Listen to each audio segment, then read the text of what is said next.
Ever since I can remember, I've held my mother up as a model.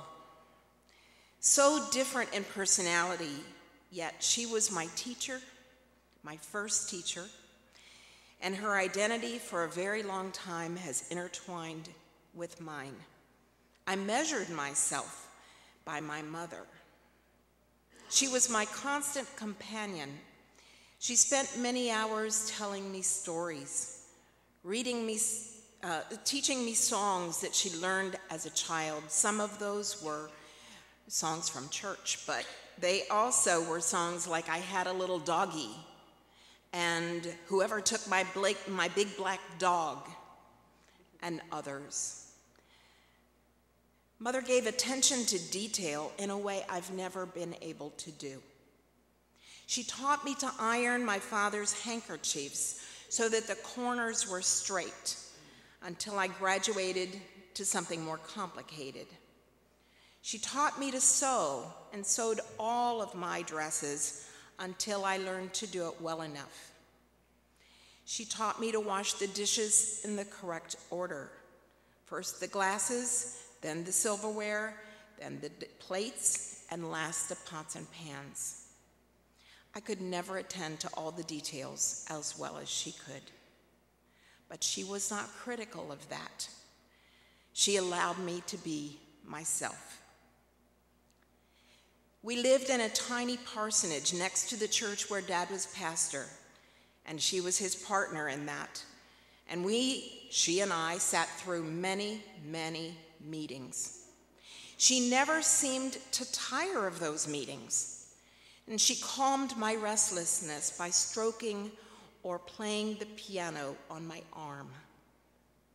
She modeled hospitality by getting up early on Sunday mornings to prepare Sunday dinner, which she would put in the oven between Sunday school and church. After the Sunday school class that met in our kitchen that we had expanded the table for. But then it was already expanded so that if there were visitors at church, they were invited to come eat with us. A simple meal, but always warmth around the table. She had sewing classes for the teenage girls in our middle room, teenage girls from the neighborhood and the church. She even agreed to host a few weddings in our tiny living room. Mother was my third grade teacher. I didn't like that. My friends often told me that Mom had been their favorite teacher. Why, I would ask. She sure didn't make my list. The answer was always the same, and it's a clue. She was always fair. She had no teacher's pet, not even me. Conrad and I shared our mother with other children. She loved children, and if they needed her to mother them, that's what she did.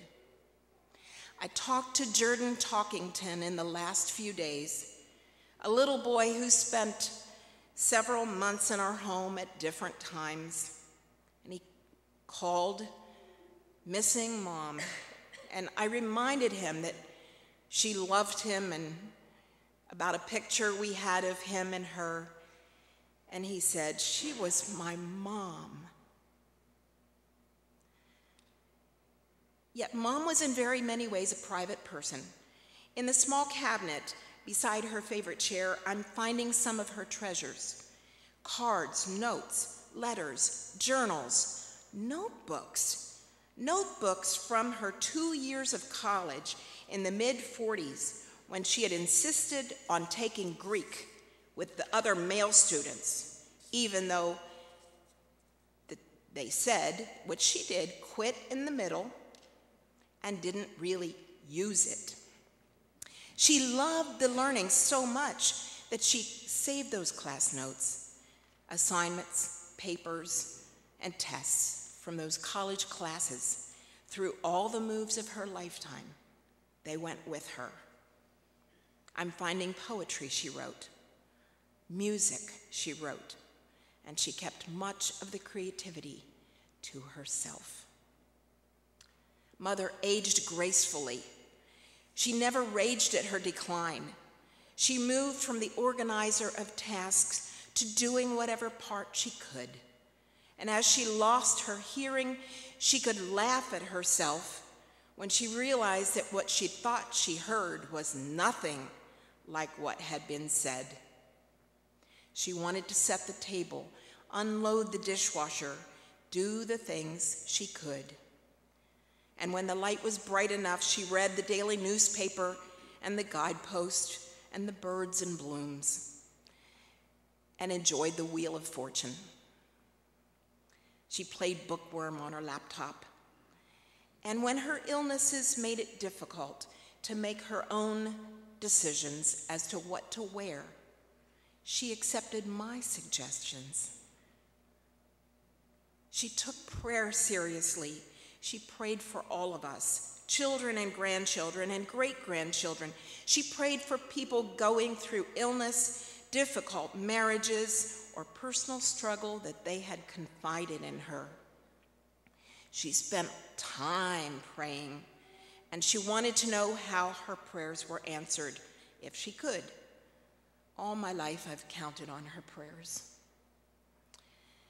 Mom and Dad have lived with us since summer of '07. What a blessing that has been, especially to me.